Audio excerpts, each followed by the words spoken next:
안녕하세요. 3년간 연애를 했던 남자와 결혼을 앞두고 예비 시어머니 덕분에 홀랑 뒤집어버린 여자입니다. 제 나이 올해 29살이고 결혼할 뻔한 예비 신랑은 저보다 4살이 많은 33살입니다.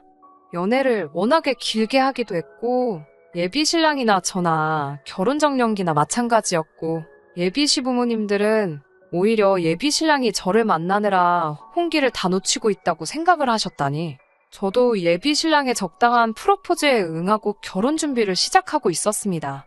연애하는 내내 사실 예비 시부모님, 특히 시어머니가 되실 어머님께서 저를 별로 탐탁치 않게 생각하신다는 느낌을 받았던 적이 몇 번 있어요. 왜냐하면 연애 중에 한 번도 서로의 부모님께 보여준 적이 없었거든요. 3년이란 기간이 절대 짧다고만 볼 수 없는 긴 시간인데 저도 부담스러워서 선뜻 먼저 말을 꺼낸 적이 없었습니다. 하지만 무엇보다 예비 신랑이 나서서 자기 부모님들 보여주는 걸 꺼려 했었습니다. 어렴풋이 자기도 알고 있었나 봐요. 시어머니를 미리 보여줬다간 결혼은커녕 연애도 유지 못하겠다는 사실을요. 아무튼 예비 신랑의 프로포즈를 받고 예비 시어머니 집에 초대를 받아 처음 가보게 된 날이었어요. 예비 시어머니께서 저를 보고 건넨 첫 마디는 이야기 많이 들었다. 잘 부탁한다는 등의 인사말도 아닌 우리 잘난 아들 마음을 누가 뺏었나 했더니 이 아가씨였구만 이었습니다. 그때는 그냥 웃어넘기고 말았는데 첫 인상이 그렇게 좋으신 분은 아니었어요. 식사하는 와중에도 저에 대한 궁금한 점은 그다지 물어보지 않으시고 위아래로 무슨 물건 훑어보듯이 계속 저를 쳐다보셨어요. 그렇게 식사가 끝날 때까지 불편한 눈치만 주실 뿐. 정말 말 한마디 없으시다가 식사가 끝나고 나서 식탁을 정리하시더니 냉장고에서 과일을 종류별로 꺼내오셔서는 칼하고 접시를 제 앞으로 쭉 밀어주시더라고요. 저는 뭔가 하고 멀뚱히 쳐다보고 있었는데 예비 시어머니께서 저한테 뭘 구경만 하고 가만히 앉아있냐고 하시더군요. 과일 깎는 걸 한번 봐야겠다고 하시며 어디 한번 깎아보라고 하시더라고요.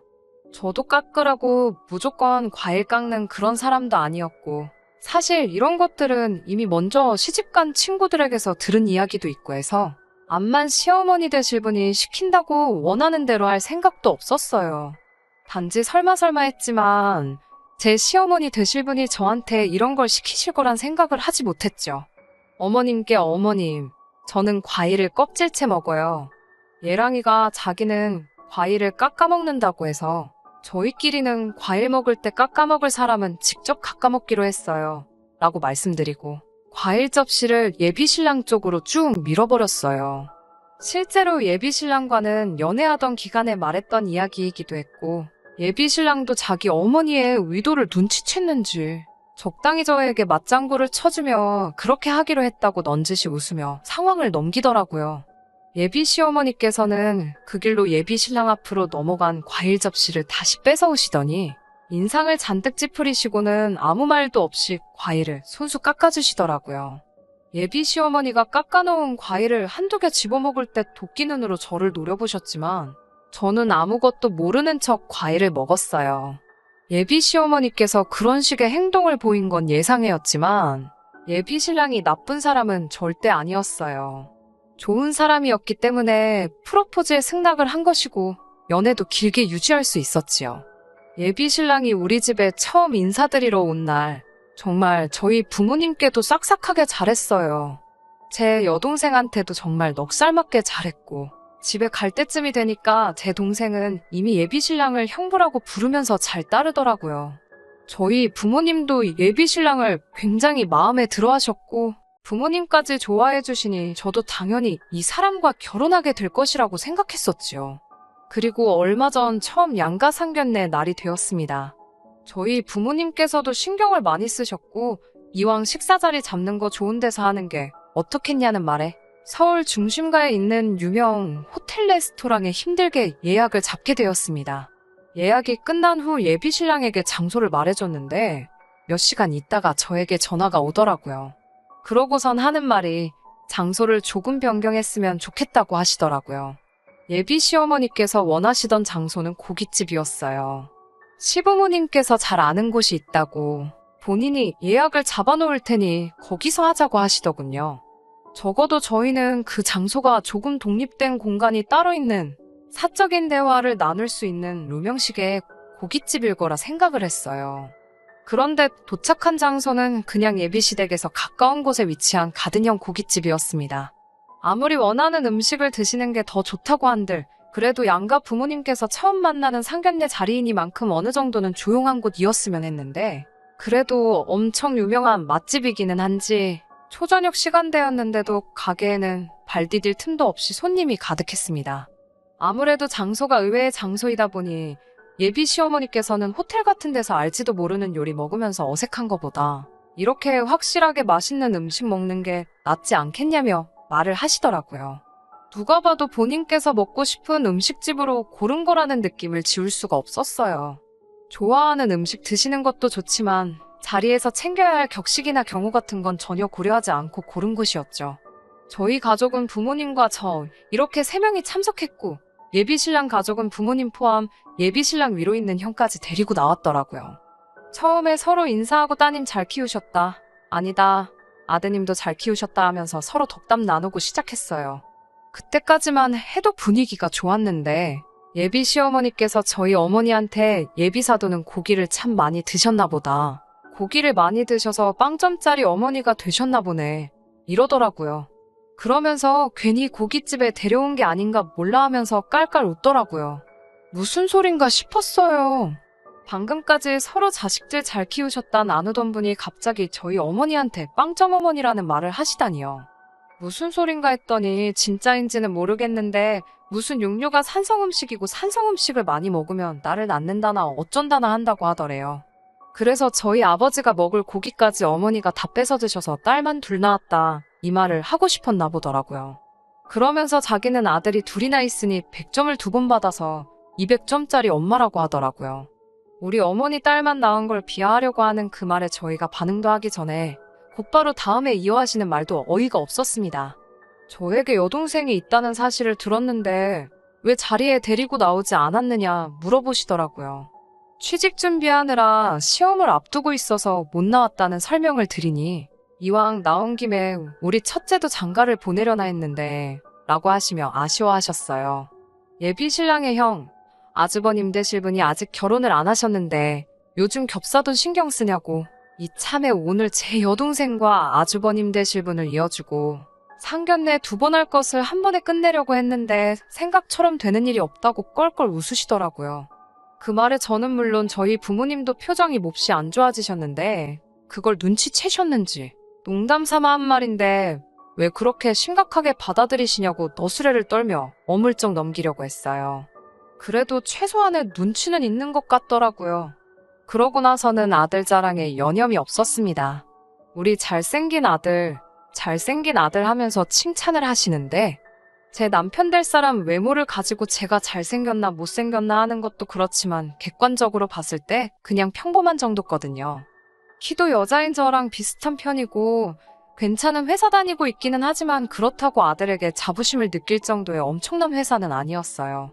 저 또한 조건만 보면 예비 신랑에 비해 처지는 부분도 하나 없고 집안 형편도 예비 시댁에 비해 모자라거나 한 부분은 하나도 없거든요.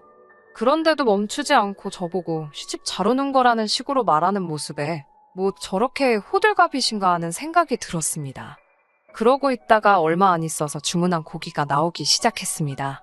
정말 웅성거리는 소리도 소리지만 쉴 틈 없이 쏟아내시는 예비 신랑 자랑 때문에 무슨 대화가 오갔는지 잘 기억이 안 날 정도로 정신이 없었어요.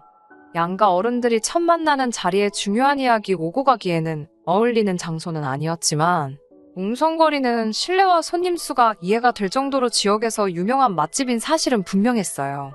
제 입맛에 맞는지 엄청 맛있더라고요. 뭐 이야기할 분위기도 아니고 이왕 이렇게 된 거 밥이나 맛있게 먹자는 생각으로 고기를 추가로 더 시켰어요. 추가된 고기가 나오고 직원분이 고기를 맛깔나게 다 구워주셨습니다.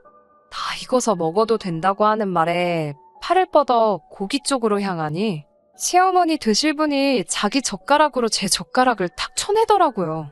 먹으려던 걸 제지당한 것보다도 아무리 시어머니 되실 분이라고 해도 본인이 밥 먹던 젓가락으로 제 젓가락을 쳐내는 건 조금 경우가 아닌 행동이잖아요. 그래서 뭐 하시는 거지?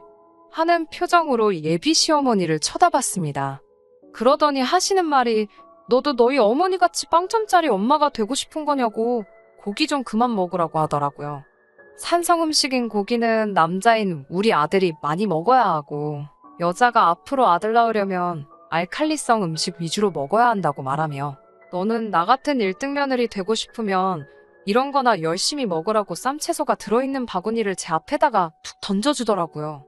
너희 엄마 같은 빵점짜리 엄마가 아니라 나 같은 200점짜리 엄마가 되고 싶으면 지금부터 미리미리 준비를 해야 아들을 낳지 않겠냐고 으스대면서요. 그 말이 끝나기가 무섭게 제 앞에 놓여진 쌈채소들이 하늘을 날고 있었어요. 예비 시어머니 말을 듣고만 계시던 저희 아버지께서 참다가 결국은 폭발해 버리신 거예요. 아버지는 예비 시어머니가 제 앞으로 던져준 쌈채소 바구니를 낚아채 그대로 던져버리신 거죠. 순식간에 상추 세례를 받아버린 예비 신랑의 부모님들은 갑작스러운 상황에 화도 내지 못하고 상황 파악도 안 되는지 어안이 벙벙해 있더라고요. 아들 둘 낳은 게 두 분한테는 얼마나 큰 자랑인지는 모르겠지만 대놓고 내 와이프한테 점수 매기며 여태까지의 우리 결혼 생활을 부정하는 사람들에게 저를 시집 보낼 생각이 없으시다고요. 이 일로 하여금 제가 아버지를 원망하게 된다고 해도 상관이 없고 애초에 아버지는 저를 그런 일로 가족들과 등지고 살 사람으로 키우신 적 없다고 하더라고요. 이에 질세라 저도 같이 한마디를 했지요. 어머님도 두 아들을 둔 어머니이기 이전에 집에서는 딸이지 않으시냐고. 예비 신랑을 참으로 좋아하는 건 사실이고 그래서 결혼까지 승낙한 상황이긴 하지만 저도 저희 아버지 뜻에 따라 이 결혼은 처음부터 다시 생각해봐야겠다고 말씀드렸어요. 그리고 자리에서 일어나 뒤도 안 돌아보고 돌아갔죠. 예비 신랑이 가게 밖까지 쫓아나와 저와 저희 아버지한테 사과를 하더라고요. 아버지는 너네가 사과해야 할 사람은 우리가 아니라 그 자리에서도 끝까지 한마디 안 한 우리 안 사람한테 해야 하는 게 맞다고 하셨고 그런 부모를 둔 게 죄는 아니니 예비 신랑이 사과할 필요도 없다고 하셨어요. 정작 사과를 해야 할 시어머니는 가게 안에서 스트레스를 풀고 있는 건지 코빼기도 나오지 않고 있는 상황이었거든요. 저도 고개를 절레절레 흔들고 그렇게 결혼까지 생각했던 그 남자를 뒤로하고 집으로 돌아왔습니다. 그렇게 결혼까지 준비하던 남자친구와는 이별하게 되었네요. 말씀드린 대로 3년이라는 긴 연애를 하며 결혼까지 확신을 줬던 사람이니만큼 아쉬운 마음이 없다고 한다면 그건 거짓말이겠지요. 실제로 가끔도 생각이 납니다. 그래도 다시 시작할 생각은 없어요. 제가 사랑에 눈이 멀어 미래가 뻔히 보이는 불구덩이 안으로 스스로 들어갈 정도로 상황 판단을 못하는 사람은 아니니까요. 그 집에 며느리로 들어가면 적어도 저에게 무슨 일이 펼쳐질지는 이미 상상을 해보지 않아도 눈앞에 선할 정도로 안 봐도 비디오거든요. 아들만 갖는 게 얼마나 자부심을 느낄 일인지는 알 생각도 없고 평생 가도 모르겠지만 그래서 저도 아쉬움 가질 생각이 들기도 전에 곧바로 이별하게 되었습니다. 그날 일을 돌이켜 생각해봐도 아버지가 너무 성급했다고 생각하지 않습니다. 자식이기는 부모 없다고 그 와중에 제 생각한다고 아무 말도 못하셨다면 오히려 그 상황이 더 실망스러웠을 것 같아요. 어김없이 저의 기대를 저버리지 않고 엄마 편을 들어준 아버지가 오히려 더 멋지게 느껴집니다. 저도 이제 다시 새로운 사람을 만난다면 그 어떤 상황에서도 배우자의 곁을 든든히 지켜주는 아버지 같은 사람하고 만나고 싶네요. 그러면 앞으로 제 앞에 나타날 사람을 기대하며 오늘 사연은 여기서 이만 줄이도록 하겠습니다. 끝까지 들어주셔서 감사합니다. 오늘의 사연은 여기까지입니다. 구독과 좋아요, 알람 설정 부탁드리고 더 좋은 사연으로 다시 찾아뵙겠습니다. 감사합니다.